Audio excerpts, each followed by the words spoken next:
ನಮ್ಮೆಲ್ಲರ ಪ್ರೀತಿಯ ಸಾಧು ಕೋಕಿಲ ಸರ್, ನಟ, ನಿರ್ದೇಶಕ, ಗಾಯಕ, ಕರ್ನಾಟಕ ಚಲನಚಿತ್ರ ಅಕಾಡೆಮಿಯ ಅಧ್ಯಕ್ಷರು, ಇತ್ತೀಚೆಗಷ್ಟೇ ಯಶಸ್ವಿ ಫಿಲ್ಮ್ ಫೆಸ್ಟಿವಲ್ ನ ನಿಭಾಯಿಸಿದ್ದಾರೆ ಸರ್.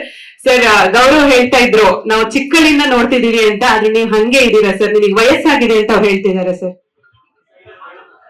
ಸರ್ ಹಂಗೆ ಹಂಗೆ ವಯಸ್ಸಾಗಿದ್ರು ನಂಗೆ ಎವರ್ ಯಂಗ್. ಸರ್ ಏನ್ ಹೇಳ್ತೀರಿ ಸೂಪರ್ ಹಿಟ್ ಬಗ್ಗೆ? ಸರ್ ಪತ್ರಕರ್ತರಿಗೆ ಮತ್ತೆ ಟಿವಿ ಮೀಡಿಯಾದವರಿಗೆ ನಮಸ್ಕಾರಗಳು.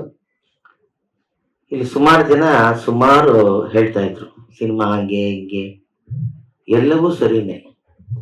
ನೀವು ಮಾಡ್ಬೇಕಾದ್ರೆ ಈ ವೇದಿಕೆ ಮೇಲೆ ನಿಂತ್ಕೊಂಡು ಈ ಸಿನಿಮಾ ಹಂಗಿದೆ ಹಿಂಗಿದೆ ಅಂತ ಇಲ್ಲಿ ಹೇಳೋದಲ್ಲ.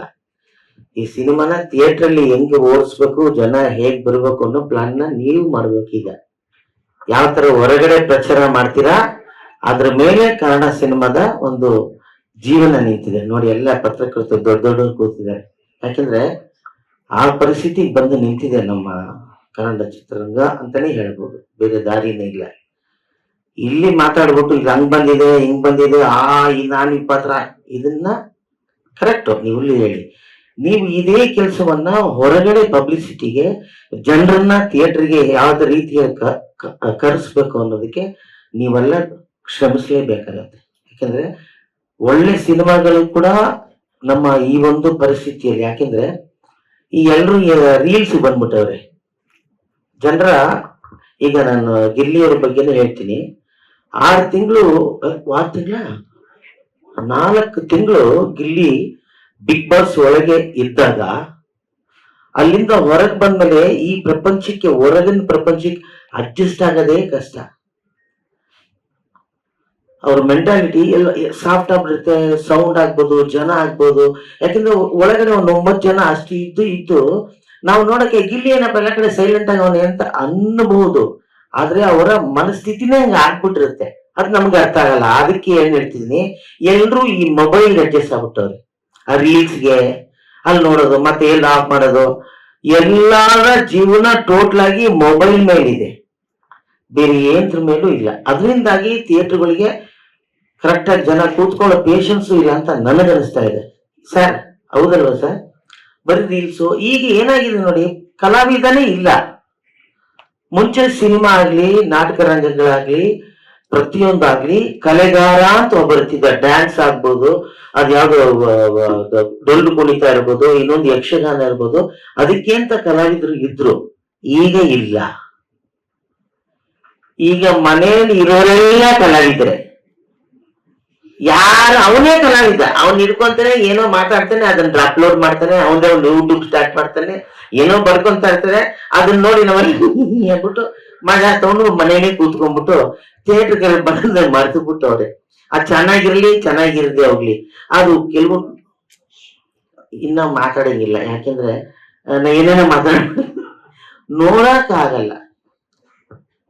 ಯಾವ್ದೋ ಅಲ್ಲಿ ಏನೇನೋ ನಮ್ಮ ಡ್ರೈವರ್ ಇದ್ದಾನೊಬ್ಬ ಮಂಜು ಅಂತ, ಅಲ್ಲೆಲ್ಲ ನಿಂತವನ್ನೇ 24 ಗಂಟೆ ನಿಂತ ಕಡೆನೆ ಮೊಬೈಲು, ಕೂತ್ರೆ ಮೊಬೈಲು. ಆ ಗಾಡಿ ಈ ತರ ಹುಚ್ಚರಾಗ್ಬಿಟ್ಟವ್ರೆ.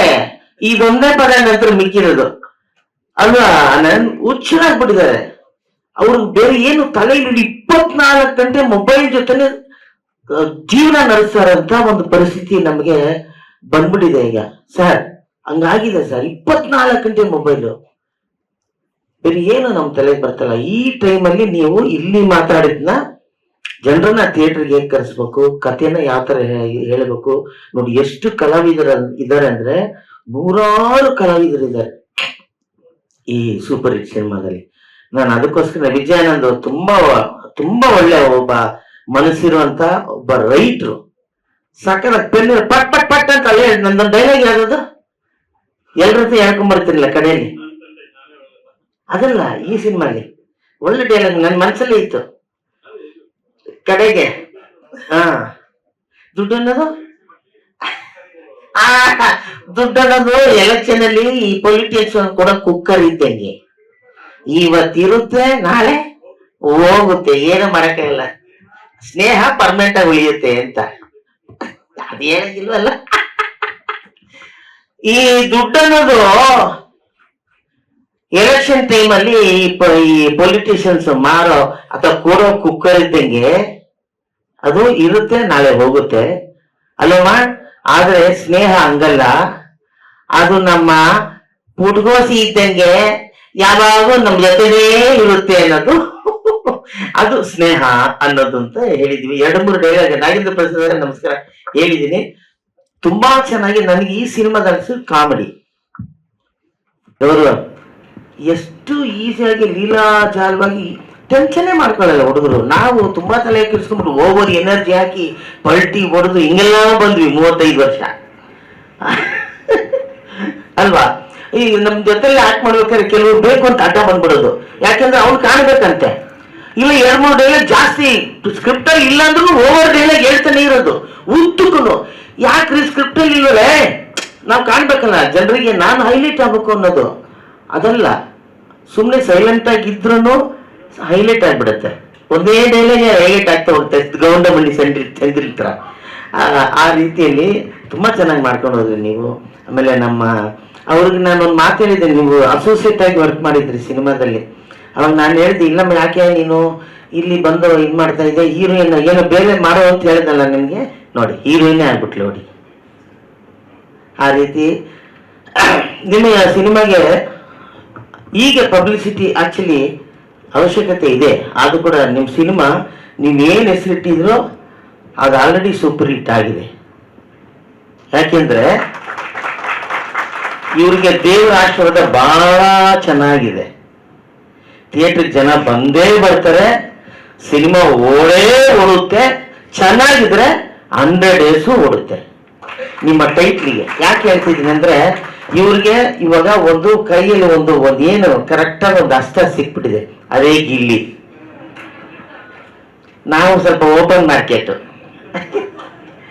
ಗಿಲ್ಲಿ ಸರಿಯಾದ ಸಮಯಕ್ಕೆ ಬಿಗ್ ಬಾಸ್ ಒಳಗೆ ಹೋಗಿ ಮಾಡದೇ ಇರುವಂತ ಒಂದು ಸಾಧನೆಯಿಂದ ಜನರ ಮುಂದೆ, ಬಿಗ್ ಬಾಸ್ ಅಲ್ಲಿ ಸಾಧನೆ ಅಂತ ಹೇಳ್ತಾ ಇಲ್ಲ, ಜನರ ಮುಂದೆ ಅಷ್ಟು ಹತ್ರವಾಗ್ಬಿಟ್ಟಿದ್ದಾರೆ ಗಿಲ್ಲಿ. ತುಂಬಾ ಹತ್ರ ಆಗಿದೆ ಗಿಲ್ಲಿ. ಈ ರೇಂಜಲ್ಲಿ ಬಿಗ್ ಬಾಸ್ ಅಲ್ಲಿ ಜನರಿಗೆ ಇಷ್ಟು ಕ್ಲೋಸ್ ಆದಂಥವ್ರು ಯಾರೂ ಇಲ್ಲ.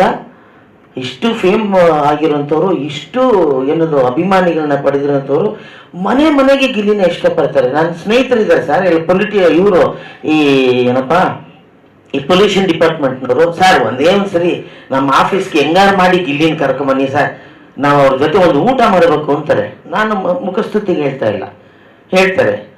ನನ್ನ ವೈಫು ಅವಳಿಗೆ ಕೂತ್ಕೊಂಡು ಹೋಗಿ ಬಿಗ್ ಬಾಸ್ ಅಂದ್ರೆ ಗಿಲ್ಲಿ ಬಗ್ಗೆ ಬೇರೆ ಇದ್ರಲ್ಲ ಅವ್ರಲ್ಲ ಕಂಟೆಸ್ಟೆಂಟ್ಸ್, ಅವ್ರು ಏನಾರು ಮಾತಾಡ್ತಾರೆ, ಏನ್ ಮಾತಾಡ್ತಾರೆ ಅವ್ರು ಗಿಲ್ಲಿ ಬಗ್ಗೆ ಅಂತ ಎದ್ದು ನಿಂತ್ಬಿಡ್ತಾರೆ ಅವಳು ಟಿವಿ ಮುಂದೆ.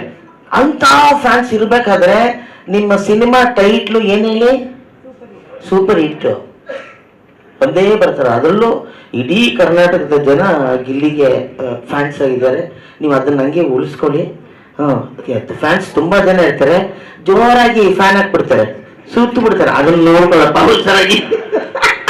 ಆ ಗಾಳಿಗೆ ಬಿಟ್ಟಿಯ ಏನಾದ್ರೂ ಕೆಳಗಡೆ ಒಂದು ಗಮ್ಮ ಕಣ್ಸ್ಕೊಂಡ್ಬಿಡು.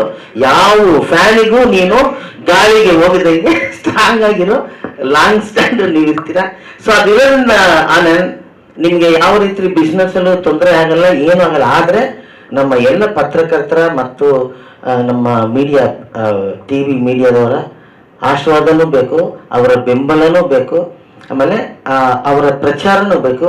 ಅದನ್ನು ಮಾಡಿ ಅಂತಾನೆ ಇದೊಂದು ವೇದಿಕೆ ಸೃಷ್ಟಿ ಮಾಡಿದ್ದಾರೆ ಸರ್. ಯಾರು ಏನೇನೇ ನಮಗೆ ನಾವೇ ಹೊಗಳ್ಕೊಂಡ್ರು ಹೊಗಳ್ಬೇಕಾಗಿರೋದು ಯಾರು, ಜನ. ಥಿಯೇಟರ್ಗೆ ಬರಬೇಕು, ನೀವು ಆ ಕೆಲಸ ಮಾಡಿ ಅಂತ ಹೇಳ್ತಾ ಡಾಕ್ಟರ್ ನಾಗೇಂದ್ರ ಪ್ರಸಾದ್ ಅವರು ಬಂದ್ಬಿಟ್ಟಿದ್ದಾರೆ. ಬನ್ನಿ ಸ್ವಾಮಿ. ಸ್ವಾಗತ ಕವಿರತ್ನ ನಾಗೇಂದ್ರ ಪ್ರಸಾದ್ ಸರ್. ಮತ್ತೊಮ್ಮೆ ಧನ್ಯವಾದಗಳು. ನಾನು ಪಾತ್ರ ಮಾಡಿದ್ದೀನಿ ನೋಡಿ, ಅಲ್ಲಿ ದೊಡ್ಡದಾಗೂ ಹಾಕಿದ್ದಾರೆ. ಎಲ್ರು ನನ್ಗೆ ಗೌರವ್ ಗಿಲ್ಲಿ ಎಲ್ರಿಗೂ ಕಂಗ್ರಾಚುಲೇಷನ್, ಎಲ್ರಿಗೂ ಕಂಗ್ರಾಚ್ ಹೇಳ್ತಾ ನನ್ನ ಭಾಷಣವನ್ನು ಮುಗಿಸಿ. ಏನ್ ಇಬ್ರು ಒಂದೇ ಸೈಜ್ ಆಗ್ಬಿಟ್ವಾ? ಶೂಟಿಂಗ್ ಎಕ್ಸ್ಪೀರಿಯನ್ಸ್ ಬಡ್ದು ಬಾಯಿಗೆ ಹಾಕೊಂಡ್ರಲ್ರಿ ಸರ್. 1 ನಿಮಿಷ ಇದಕ್ಕೂ ಕೂಟ ಬಿಡ್ಲಿಲ್ಲ ನನ್ನ. ನಾನು ಮಾಡ್ರೆ 3 ದಿನ 4 ದಿನ ಎಲ್ರಿಗೂ ಹಂಗೆ ರಿಪೀಟ್ ಮಾಡೋದು. ಒಂಥರ ರಂಪ ಕುಯ್ದ್ಬಿಟ್ಟು ನೀವು ನೋಡಿ ಬೇಕಾದ್ರೆ ಈ ಸಿನಿಮಾ. ನಾನು ಆಕ್ಟ್ ಮಾಡೋದು 3 ದಿನ, ಆದ್ರೆ ಎಷ್ಟು 2.5 ಗಂಟೆನೂ ಸಿನಿಮಾ ಇದ್ದೀನಿ. ಕಾಸ್ಟ್ ಕಟ್ಟಿಂಗ್ ಇಂಥ ಒಂದು ನಿರ್ದೇಶಕ ನಾನು ನೋಡೇ ಇಲ್ಲ. ಒಂದು ಸೆಕೆಂಡ್ ಅಣ್ಣ ಇದೊಂದೇ ಒಂದು ಅಂದ್ಬಿಟ್ಟು ಎಷ್ಟು ದಾಡಿ ಹಾಕೊಂಡ್ಬಿಟ್ಟು ಇಲ್ಲ, ಬಹಳ ಒಳ್ಳೆಯವ್ರಿಗೆ ಆನಂದ. ಯಾಕೆಂದ್ರೆ ನಾನು ತುಂಬಾ ಸಿನಿಮಾ ಯಾವುದೋ ನಗೆ ಬಾಂಬು ಮತ್ತೆ ಸುಮಾರು ಸಿನಿಮಾಗಳ ಜೊತೆ ಕೆಲಸ ಮಾಡಿದ್ದೀನಿ. ನೋವಾಗದಂಗೆ ಕೆಲಸ, ತುಂಬಾ ಎಲ್ರಿಗೂ ಮರ್ಯಾದೆ ಕೊಟ್ಟು ಎಲ್ರನ್ನ ಯಾವ ರೀತಿ ನಡ್ಸ್ಕೋಬಹುದು ಆ ರೀತಿ ನಡ್ಸ್ಕೊಂಡಿದ್ದೀರಾ. ನಿಮ್ಗೆ ದೇವರ ಆಶೀರ್ವಾದನೂ ಇದೆ. ಈ ಸಿನಿಮಾ 100% ಚೆನ್ನಾಗಿ ಓಡುತ್ತೆ. ನಮ್ಮ ಆಶೀರ್ವಾದನು ನಿಮ್ಮ ಮೇಲೆ ಇರ್ಲಿ. ಬನ್ನಿ, ದೊಡ್ಡವರ ಆಶೀರ್ವಾದ. Thank you Sadhu Maharaj, Sadhu Kokila sir, thank you so much ಕಾರ್ಯಕ್ರಮದಲ್ಲಿ ಭಾಗಿಯಾಗಿದ್ದಕ್ಕೆ. Thank you sir, thank you so much.